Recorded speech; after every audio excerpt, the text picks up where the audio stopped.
பகவான் ஸ்கூல் தாண்டி அடிக்கடி ஆக்சிடென்ட் ஆகிறதுக்கே காரணம் என்ன? அந்த ஸ்பீடு பிரேக் எல்லாத்துனால தான். ஏன் அந்த ஸ்பீடு பிரேக் போட்டாங்க?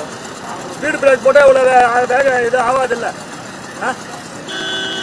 அந்த ஸ்பீடு பிரேக் போட சொல்லுங்க, பகவான் ஸ்கூல் தாண்டி இறக்கத்தை போட சொல்லுங்க. அது எத்தனை நாள் தான் இந்த இடம் ஆக்சிடென்ட் ஆகிறதே அதிகம். முன்ன ஸ்கூல் பிள்ளைங்க தப்பிச்சதே பெரிய விஷயம் தெரியுமா? அங்கே மேலேருந்து வரவங்க வந்து வேகமாக வந்துடுறாங்க. வரவங்க இறக்கத்தில் வேகமாக வந்துடுறாங்க, கண்ட்ரோல் கிடைக்க மாட்டேங்குது. அதனால தான் விபத்து நடக்கிறதுக்கு காரணமே அதான். அது எவ்வளோ பேர் பல முறை சொல்லியாச்சு, அதை எதுவும் செய்ய மாட்டேங்கிறாங்க. இல்லை பேரிகார்டாக போட்டு வைங்க, கண்டினியூ பேரிகார்டு இருந்தால் கூட வேகத்தை குறைப்போம், வருவோம். ஒன்றா எங்கே ஸ்பீடு பிரேக் வேகமாக சொல்கிறேங்க. இந்த இறக்கத்துலங்க பகவான் சொல்லி இறக்கத்தில் நான் ஹோட்டலுக்கு பாருங்க, ஹோட்டலுக்கு அண்ணா நேராக போட்டால் போடுங்க, ஸ்பீடு பிரேக் போட சொல்லுங்க. எத்தனை ஆக்சிடென்ட் தெரியுமா அதனால? இப்போ இந்த கட்டம் ஒரு நாள் இப்போ ஒரு வாரத்துக்கு நாலு அப்செட் ஆச்சுங்க. நாலு அப்செட் ஆகிறதுக்கு காரணமும் அதான்.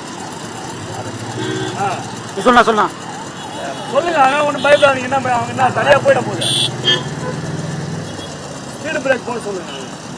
இவ்வளோ விபத்துக்கு காரணமே அதாங்க, விபத்து ஆகாது இந்த இடத்துல. செய்திகளை உடனுக்குடனும் துல்லியமாகவும் தெரிந்து கொள்ள சப்ஸ்கிரைப் பண்ணுங்க.